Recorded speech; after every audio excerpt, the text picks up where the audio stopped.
नमस्कार दोस्तों, आप सुन रहे हैं गो विथ स्टोरीज के यूट्यूब चैनल पर गेम ऑफ डेथ का एपिसोड संख्या 37। अब आगे। भाई, लॉ एंड ऑर्डर मिनिस्टर के बेटे हो तुम्हारी हैसियत बड़ी है। जुर्म करके बच निकलने के चांसेस भी दूसरों की अपेक्षा सैकड़ों गुना बढ़ जाते हैं। फिर जिसके पास दौलत हो, ताकत हो, उसे अपने हाथों से कुछ करने की जरूरत ही कहाँ पड़ती है। पूरी दुनिया ऐसे लोगों से भरी पड़ी है जो मोटी फी के बदले किसी का भी गला काट सकते हैं। क्या तो तुम ठीक रहे हो इंस्पेक्टर, मगर ऐसे पॉइंट पर बहस करने का क्या फायदा जिसका रिजल्ट पहले से ही 0 दिखाई दे रहा हो।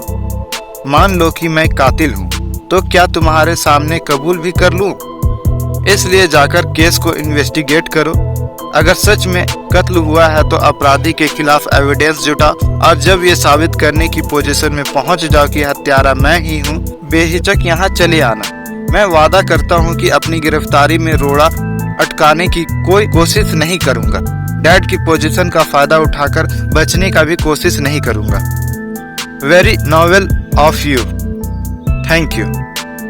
अभी थोड़ी देर पहले रस्सी पर चलने का जो हैरत अंगेज कारनामा तुम कर रहे थे, कहीं तुम्हारे सर्कस वाले शौक का ही तो हिस्सा नहीं है?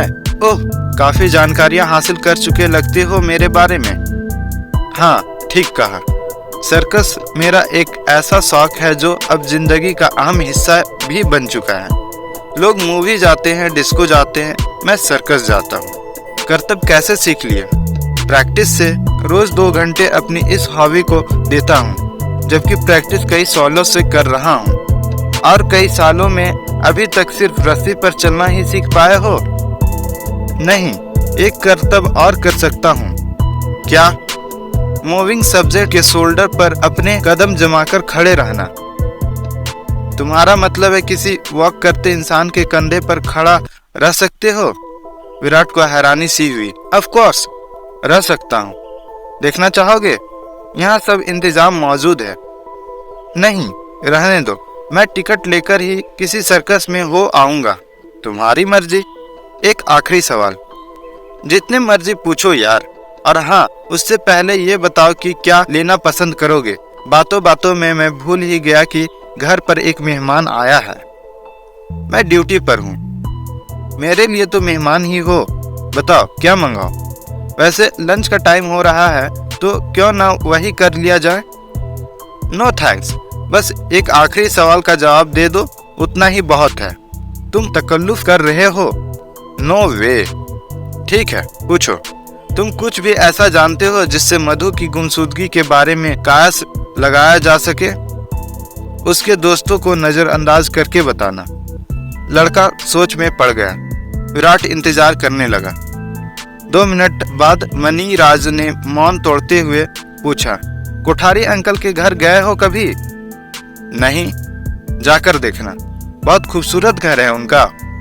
घर की मालकिन बहुत खूबसूरत है, इतनी ज्यादा कि अगर कोठारी अंकल की तरफ से ऑफर होता कि मैं या तो मधु से शादी कर लूं या फिर कनिका से, तो मैं फौरन कनिका के साथ ब्याह रचाने को तैयार हो जाता।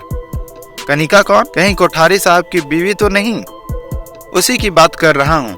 इतनी खूबसूरत है वह, तुम्हारी सोच से भी कहीं ज्यादा। दुनिया में शायद ही उससे खूबसूरत, हॉट और सेक्सी लड़की दूसरी होगी। उम्र भी 24-25 से ज्यादा नहीं है। मैं 22 का हूँ, लेकिन उससे क्या फर्क पड़ता है? विराट ने हैरानी से उसकी तरफ देखा। तुम अपनी होने वाली सास के बारे में ही बात कर रहे हो ना? ऑफ कोर्स कर रहा हूँ यार, हैरान क्यों हो रहे हो? बात ही ऐसे कर रहे हो। और वह क्या चाहने भर से तुम्हारी हो जाएगी? शादी की गुंजाइश तो खैर नहीं ही दिखाई देती है, लेकिन मधु से शादी हो गई होती तो मैं कनिका के करीब पहुंचने की कोशिश तो बराबर करूंगा। सच पूछो तो वही एक ऐसी उम्मीद है जिसके सहारे मैं मधु नामक जहर के प्याले को आत्मा शांत कर पाऊंगा। ये सोचकर कि बीवी पसंद नहीं तो क्या हुआ, उसकी सौतेली माँ तो है ना दिल बहलाने के लिए। सुनकर विराट की हंसी छूट गई। मनीराज भी हंसा। तुम असल में कुछ और कहना चाहते थे। महज उसके खूबसूरत होने के कारण तो कोठारी साहब के घर जाने की राय दे दी नहीं होगी। ठीक कहा। तो मुद्दे पर आओ प्लीज। कनिका का एक बॉयफ्रेंड जैसा भाई है। बॉयफ्रेंड जैसा भाई क्या होता है? पहले कभी नहीं सुना? ऐसा भाई जो अपनी बहन के साथ बड़े ही बेतकल्लुफ ढंग से पेश आता हो या बहन उसके साथ वैसे ही ढंग से पेश आती हो। एक बार मधु ने बताया था कि नकुल अगर कनिका का सगा भाई नहीं होता तो उसका बॉयफ्रेंड ही समझ लेती उसे। ऐसा क्या देख लिया था उसने। बहुत सारी बातें बताती थी वह, जैसे कि कभी कनिका बाथरूम में हो तो भाई को आवाज लगा देती थी कि नकुल जरा बेड से मेरे कपड़े दे देना, या कभी उसकी तरफ पीट करके कह देती कि नकुल जरा मेरे गाउन की जिप लगा देना। कहकर वह जोर से हंसता हुआ बोला। शुक्र था कोठारी अंकल के साथ इंटीमेट होते वक्त कभी ये नहीं कह दिया कि नकुल जरा कॉन्डम थमा देना अपने जीजा को। मतलब ये है इंस्पेक्टर साहब की दोनों भाई बहनों की केमिस्ट्री बेमिसाल है। ये पक्का है कि सगे हैं। मधु ने तो यही बताया था। फिर तो वाकई हैरान कर देने वाली बात है। और मैं क्या कह रहा हूँ, उम्र कितनी होगी नकुल की? हाँ, कनिका से 4 साल छोटा है। लेकिन मुद्दे से जुड़ती कोई बात तो अभी भी नहीं बताई तुमने। अब बताता हूँ, ध्यान से सुनो। ये जो नकुल है ना, वह 24 घंटे कोठारी अंकल के बंगले पर ही पड़ा रहता है और कनिका अक्सर अंकल पर दबाव बनाती रहती है कि वह उसके भाई को अपने बिजनेस में हाथ बटाने का मौका दे, जिस पर अंकल ने अभी तक तो काम धरने की कोशिश नहीं ही की है। क्या समझे? कुछ भी नहीं। अरे साफ तो जाहिर हो रहा है कि उन दोनों भाई बहनों की निगाह कोठारी अंकल की संपत्ति पर है। ऐसे ही कोई अपने से 2 गुने उम्र के मर्द के साथ शादी थोड़ी ही कर लेता है। हो सकता है, मगर इसमें मधु के लापता होने की बात कहाँ से आ गई? कोठारी अंकल की बस एक ही औलाद है, मधु, और दूसरी शादी करने से भी कहीं पहले अंकल अपनी तमाम जायदाद उसके नाम कर चुके थे। इसलिए क्योंकि तब तक फिर से शादी करने का कोई ख्याल उनके जहन में नहीं आया था। मुझे तो लगता है कि कनिका को देखकर बुढ़ापे में बौरा गए होंगे, वरना उसकी उम्र क्या शादी करने की है? कितनी है? 50 को छूते जान पड़ते हैं। असल में कितनी है मैं नहीं जानता। ये कोई बड़ी बात नहीं है। दूसरी शादी के लिए 50 साल की उम्र कोई हैरान करने वाली घटना नहीं है हमारे समाज में, वह भी तब जबकि मर्द दौलतमंद हो सकता है ना हो।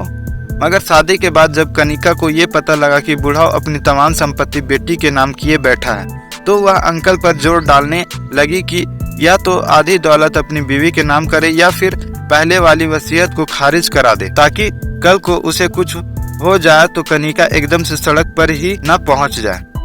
वो तो वैसे भी नहीं पहुंच सकती। कानूनन पति की जायदाद पर सबसे पहला हक उसकी बीवी का ही होता है। तब होता है विराट, जब कोई वसीयत सामने ना हो। यहाँ तो पहले से ही सब कुछ मधु के नाम से है। वह रजिस्टर्ड बिल है जिस पर उंगली नहीं उठाई जा सकती। फिर भी कोर्ट कचहरी हुई तो आधी संपत्ति तो किसी भी हाल में कनिका के हाथ नहीं लगने वाली। तुम कहते हो तो मान लेता हूँ, मगर मतलब क्या हुआ इसका? कहीं ये तो नहीं कहना चाहते कि जायदाद पर कब्जा जमाने के लिए कनिका ने ही किसी तरह मधु को अपने रास्ते से हटा दिया?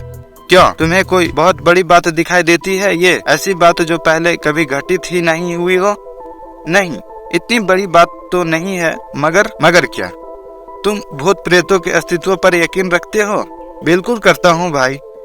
एक बार बालाजी गया था तो वहाँ ऐसे जाने कितने लोग दिखाई दिए जिन पर प्रेत आत्माओं ने अपना कब्जा जमा रखा था, और मैं मान ही नहीं सकता कि वह सब के सब वहाँ बैठे नौटंकी कर रहे थे। फिर तो बात ही खत्म हो गई। तुम कहो तो सही, क्या कहना चाहते हो? मधु के दोस्तों का कहना है कि उसे कोई भूत प्रेत उठाकर ले गया था। वक्त साथ ही बहुत सारी ऐसी बातें और उस रात घटित हुई घटनाओं के बारे में भी बताया जो आंशिक रूप से उनके कहे को सच साबित करती है, भले ही असल में वह किसी की चाल ही क्यों ना रही हो। सचमुच का भूत ही क्यों नहीं हो सकता? क्योंकि मुझे ऐसी चीजों पर जरा भी यकीन नहीं है और हमारा कानून भी इसे नहीं मानता। ईश्वर पर यकीन रखते हो? हाँ, करता हूँ। आगे तुम क्या कहने वाले हो वह भी जानता हूँ, इसलिए जवाब पहले ही दिए देता हूँ। नहीं, मैंने ईश्वर को कभी नहीं देखा, मगर उसके होने का एहसास कदम कदम पर महसूस होता है मुझे, जबकि भूत प्रेतों का नहीं होता। इसलिए मैं उन पर यकीन नहीं करता। यह तो बहुत गलत बात है भाई। मानो जिस चीज पर तुम्हें यकीन है वह सही है और जिस पर तुम्हें यकीन नहीं उसका कोई अस्तित्व ही नहीं, चाहे आधी दुनिया उसे सच मानती हो।